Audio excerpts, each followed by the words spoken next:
Let's rock, baby.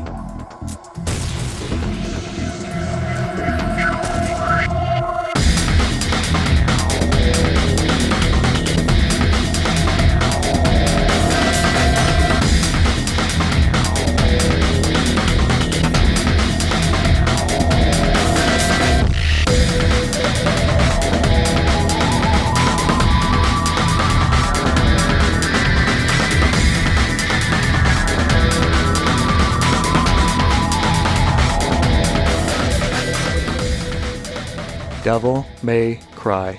The classic 2001 PS2 game gave birth to the character action genre as we know it, a huge multimedia franchise with several sequels, and proved that 3D action and brawler games could stand up to the 2D classics, and in some cases, even surpass them.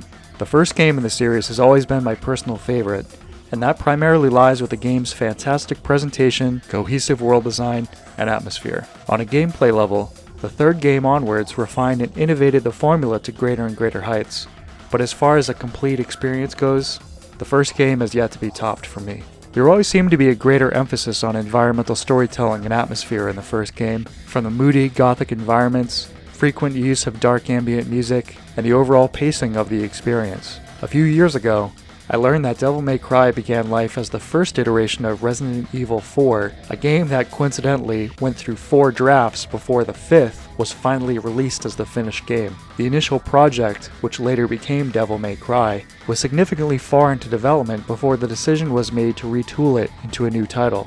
As a result, many vestigial elements of the Resident Evil formula remain, not only in the aforementioned atmospheric elements, but even in many character, enemies, environmental designs, and music.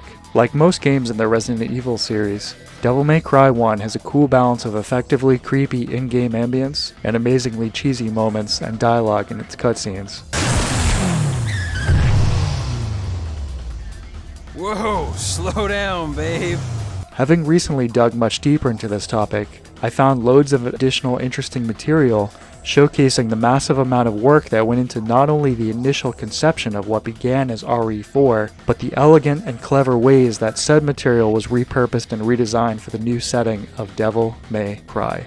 As far as I'm aware, I've compiled all available resources in regards to this content, from interviews, concept art, and even Twitter posts from the game's director, Hideki Kamiya. So join me as we take a look at both what could have been, as well as the fascinating design saga of Devil May Cry.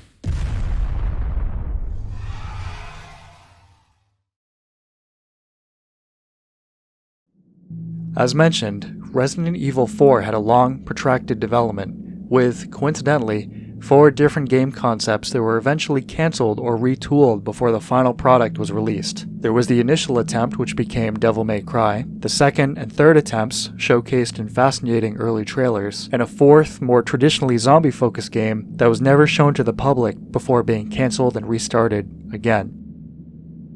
A concept that remained constant throughout every iteration was a character, Leon, in each draft after the first, exploring an exotic, European castle environment belonging to Umbrella. This is still present in the final game, but is relegated to a single section instead of being the primary locale. Interestingly, the concept of a cliff-bound, aristocratic castle belonging to Spencer, the founder of Umbrella, became a constant in the RE series, with appearances in the RE5 Lost in Nightmares DLC, and references made in other titles as well. The original story in the game that was to become Devil May Cry featured a protagonist named Tony Redgrave, a police detective with superhuman abilities. His father was Lord Spencer, the founder of Umbrella Corporation. The game was to take place in a European castle, the family home of the Spencer family, and focus on the origins of Umbrella. It would eventually be revealed that Tony's powers and Spencer's immortality were a result of the various viruses of the Resident Evil universe. Additionally, you would encounter another mysterious character throughout the game that would later turn out to be Tony's brother Paul, aka Virgil.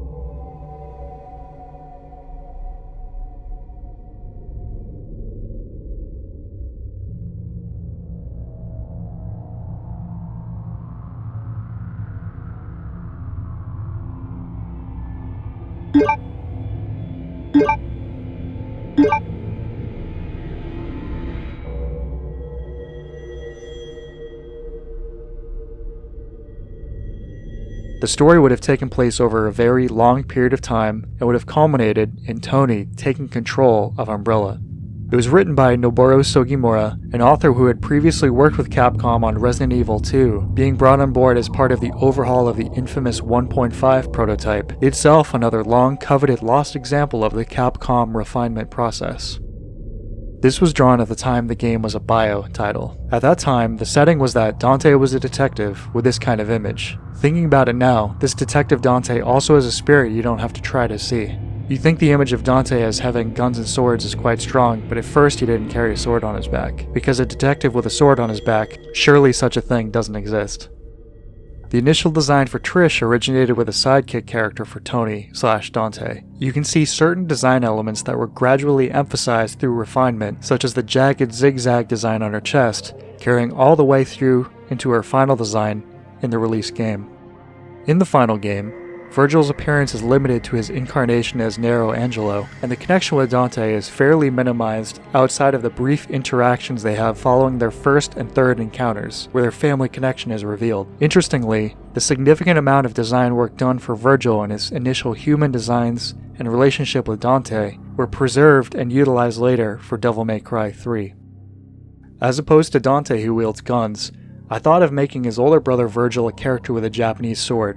It's an image of the last boss in the film, Blind Fury. He has more brutal looks than his younger brother Dante, but his figure is definitely the same. That's the sort of direction I had drawn. This was still a time when it was a bio title, so naturally I wasn't thinking of the form of a Black Knight, and in contrast to Dante's roughness, I planned to make this guy wear a suit, saying something like, competing to be the legitimate successor to a mysterious blood relative, sparks will fly between Dante and Virgil. At this time, the construction of the sibling rivalry was already present. I definitely wanted to draw and see Virgil's human form in the game.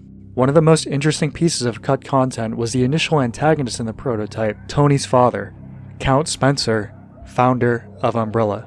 Back when this game was still a bio title, this guy was the Count that we set up as the mastermind. He was the king of the old castle for some hundreds of years and holds Dante with an unfortunate destiny connecting the two people. That sort of development. Even looking at this design picture, I think you can understand that we seem to be taking a route that wasn't like the Bio series so far. This feeling of the old man being the mastermind was always in my heart, and even after the title changed, I continued to draw from this strong image. One meaning of this is that you could say he was a prototype for the demon lord Mundus. When he transforms into a human in this world, he would look something like this.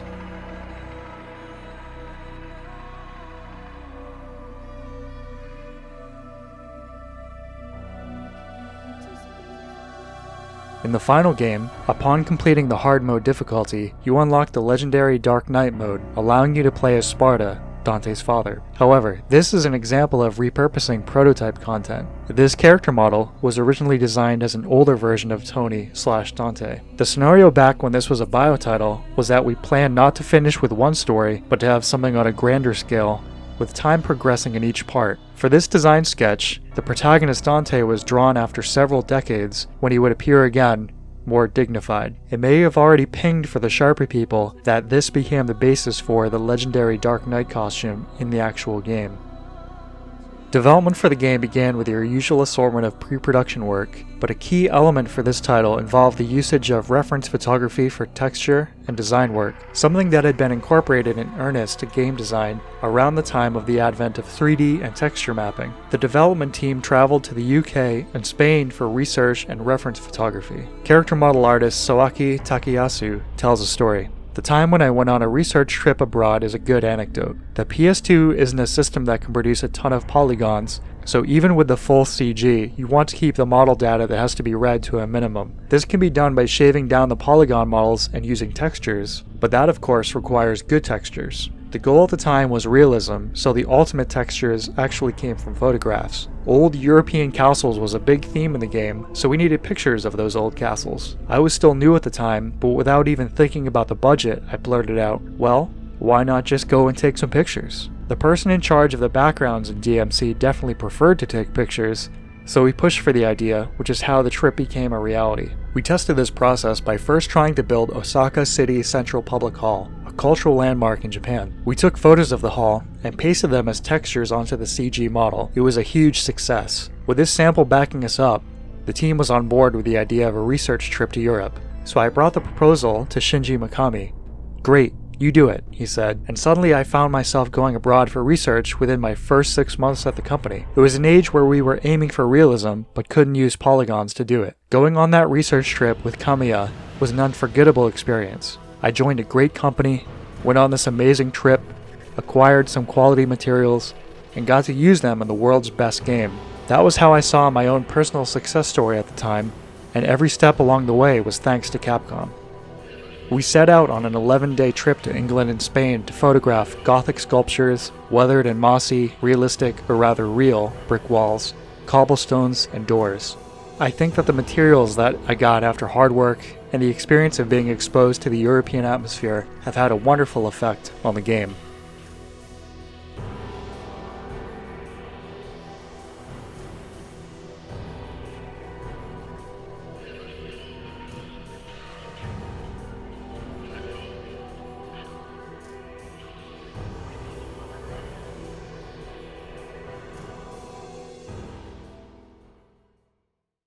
From what I can recall, it was Shinji Mikami and the higher-ups at the company who judged, "This doesn't really feel like an RE title." At the time, both RE4 and the remake of RE1 for the Nintendo GameCube were in production. It was like, "This is RE. What you guys are making is not."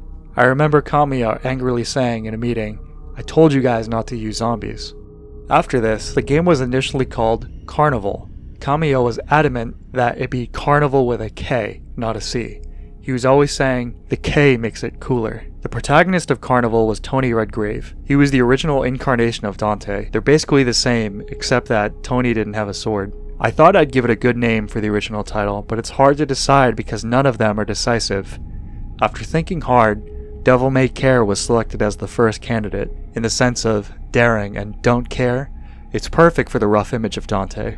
As soon as I thought about it, it turned out there was a movie with the same name, so I rejected it. Considering the worldview, I really wanted to use the word devil, but even then it was about to disappear because the image overlapped with bio. However, it was not only the feeling of words, but also a title with a deep meaning. I kept thinking, I personally like this title, which was a dystocia. Dante, an amazing devil hunter who starts crying the devil. However, there must be a more important story of tears.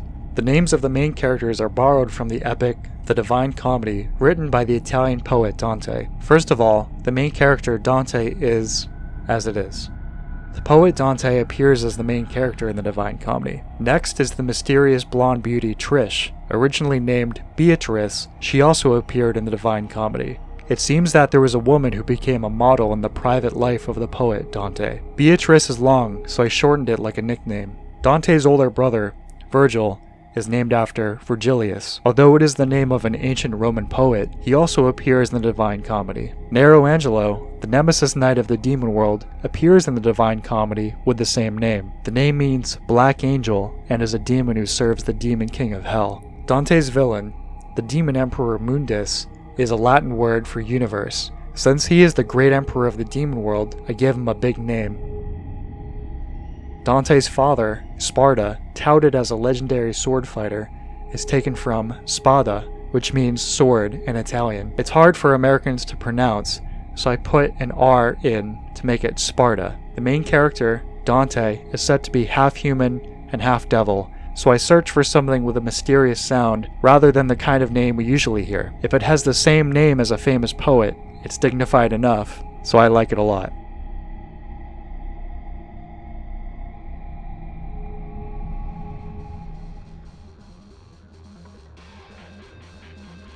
At the beginning, Devil May Cry was also produced as a type of game that progresses from room to room, just like Bio. However, the direction we're aiming for is flashy and exhilarating hard action. The main thing is to shoot, slash, kick, hit, and defeat the powerful enemies that appear one after another. And when you are absorbed in it, you don't want to be asked, when are you going to use this item? It's ridiculously annoying to remember that. With that in mind, I created a format that would allow me to play just the right amount of time and change the system so I could fight to the fullest. The mechanism that blocks the player's path is not like a puzzle, but the type that overcomes it with action techniques. With this system, the devil is even faster and faster, and the coolness has been further refined. Looking at the concept art, you can clearly see more Resident Evil connections in the game's enemies. There's an emphasis on body horror, with lots of big, exposed eyes. The enemies in the initial concept of the game were experiments with the G virus, just like Resident Evil 2 and 3. The team did an excellent job redesigning and repurposing these enemy designs to fit the new world of Devil May Cry. For example, the marionette puppets were initially the zombies of the aristocratic nobles that populated the area. These guys were originally designed as zombies. The Sense is a monster like Frankenstein that the tacky Castellan has created by putting corpses together, but the creatures move too normally, so we tried with much effort to turn them into weird dolls that move involuntarily when the setting changed because they are inhabitants of hell. As far as design goes, Beelzebub was completely unchanged, however its polygon count was much lower when the game was RE4.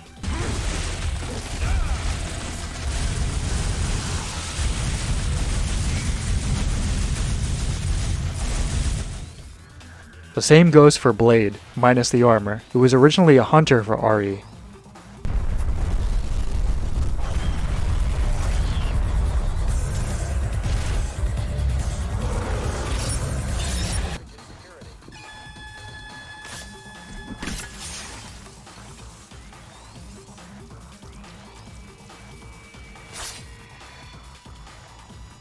You know how Phantom has flames running through its body? In RE4, that was going to be blood instead.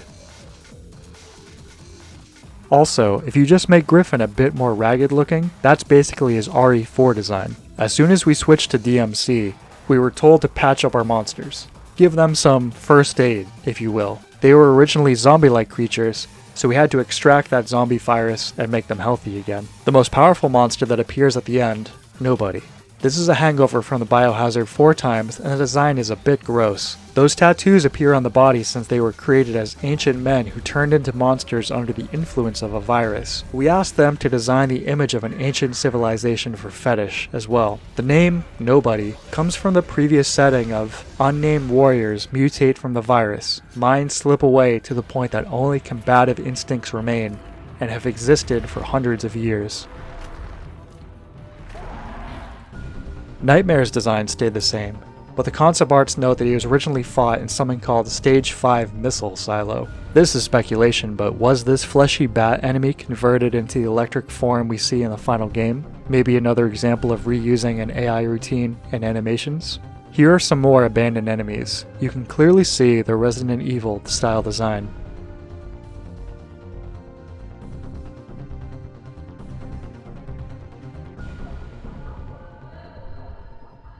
The inclusion of enemy juggling was inspired by a bug found in Onimusha Warlords, another game with a healthy amount of Resident Evil DNA. During testing, Kamiya discovered that enemies could be kept in the air by attacking them repeatedly. What really helped Dante come into his own were the motions for the shotgun and stinger. The shotgun was planned for RE4, so he had already had its basic motions in place to some extent. But what can you do with a shotgun besides hold it and fire normally with two hands? That's not stylish at all. But what if it's fired one-handed? That's how they did it in Mad Max, after all. Given that the shotgun was a leftover asset from RE, I decided to do something even more unconventional with it. Dante would reload it with one hand. That touch really helped me break away from the shadow of RE. Kamiya was originally against jumping in the game. The other developers eventually managed to convince him. But once that was decided, Kamiya did a 180 and asked the developers, how about a double jump? The stage designers were not pleased, saying that they hadn't built the stages to be viewed from such a high perspective. They did their best to adjust everything, only to be blindsided again by the introduction of the Flying Devil trigger mode.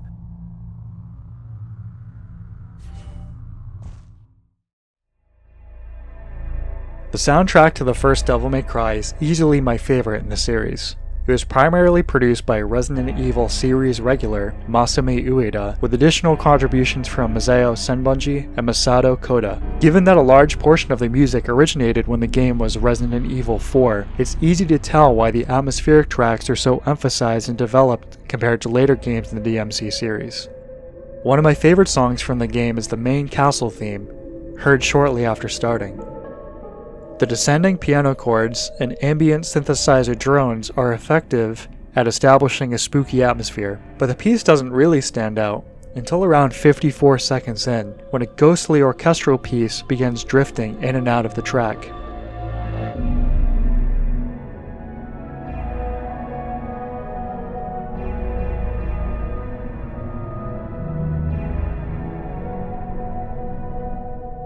This edition immediately evokes images of an aristocratic performance of the long-past Castilian residents of the castle, hundreds of years prior to the events of the game, when the island and castle were still populated and relatively normal. Soon after, the piano chords return, even louder in the mix now, overwhelming and suffocating this brief respite from the darkness.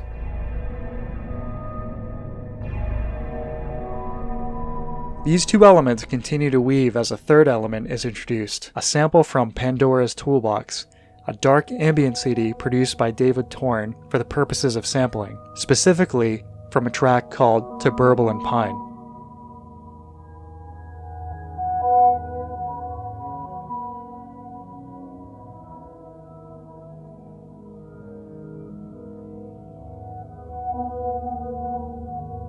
It was common practice from game music composers around this time to extensively utilize sample libraries of both sound effects and music.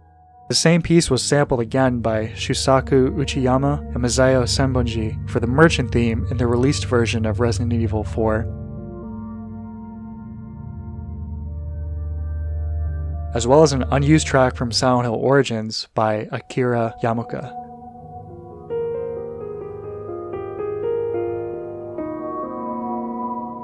There are many further examples of sample usage in all of these games, series, and composers, but I'll save that for another time. One more Resident Evil element that you'll only find in Devil May Cry 1 is the usage of unique death animations. Nearly every enemy in the game has a special small cutscene that will play if you are killed by a grab attack. These gruesome little vignettes again harken back to similar scenes from the Resident Evil series, and are absent from every Devil May Cry sequel. There's also, of course, the content warning screen first seen in Resident Evil 1. Code Veronica was the first 3D Resident Evil game, and was the first to feature an evolution of the classic fixed camera perspectives, introducing panning, zooming, and other camera movements to match the player character. Devil May Cry 1, initially being a proper sequel, also utilizes this element to great effect. And finally, the large amount of world-building texts that you can find throughout the world when examining certain objects. This is another element unfortunately scaled back heavily in the sequels, but to be fair, the goals of the projects were different after the first game. It makes sense that only the title, which originated as an atmospheric horror game, would emphasize this kind of detail. In Devil May Cry 1, however, they go a long way in selling the history of the island and the creeping, demonic elements that its occupants faced. What's the best way to play Devil May Cry today? You have three options, and unfortunately, none of them are totally perfect. Playing the PS2 original on real hardware is of course great, especially if you can play on a CRT for zero input lag, but the game is locked at a 480i render resolution, meaning that it'll look pretty blurry on large displays without the use of an upscaler such as the OSSC or RetroTink, and even that, it's still only 480i. And in my experience, the OSSC doesn't handle interlace content very well. You could also emulate the PS2 version with PCSX2, but while you will preserve all of the original cool effects and artwork, rendering the game at higher resolutions will create other visual bugs, such as a portion of the screen still being rendered at 480i at all times in gameplay. This is remedied by the use of a patch that hides your health bar and devil trigger gauge, which you can bring back with a button combination, but obviously that isn't ideal. Other patches include widescreen support that works pretty much flawlessly and is a must. For what it's worth, nearly all the footage I captured for this video was taken from this emulated experience. I'll link the patches in the description below. Finally, you have the official HD collection, available on pretty much every currently supported platform. It's not bad, but unfortunately it does have many broken graphical effects, sound effects, and bugs. Thanks to the programmer's capriciousness, Capcom had a hell of a time putting out the Devil May Cry HD collection. The backup data that they had to use only contained the original resources, which the software guys had tinkered with at their own discretion throughout the development process. So if that backup data had been used as is, it would have resulted in a totally different game than the one that was released. That was terrible. They had that backup data, but it was essentially a different game. The PS2 was so old that some of the backup data was just plain missing. So we had to recreate parts of the game while sitting there and watching the original version, which was a pain. Mostly because the people who made it originally weren't there to help. We'd been enthusiastically proposing an HD remake for a while, but the missing backup data did cause some hesitation. DMC1 was rough. Additionally, Textures in all three games have been hastily and poorly sharpened, kind of like a bad Photoshop job or fan mod. They're not hideous, but I do wish they had either put in some greater effort in this regard, or just left them alone entirely.